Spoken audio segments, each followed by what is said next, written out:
தான் ஒரு இரட்டையர் என்றே தெரியாமல் எதிரெதிர் நிழல் உலக குழுக்களில் இருவரும் அடியாட்களாக இருந்த கதை தெரியுமா?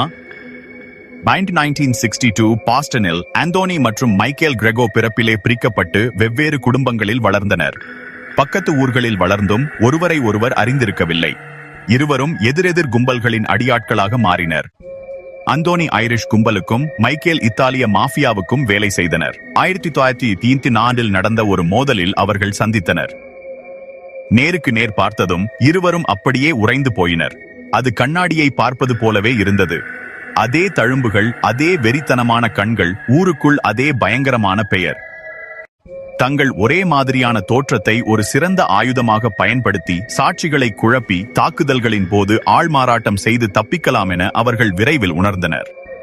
3 ஆண்டுகள் பாஸ்டனை நடுங்க வைத்த அவர்கள் ரகசியமாக தனி இடத்தில் சந்தித்து திட்டமிட்டனர்.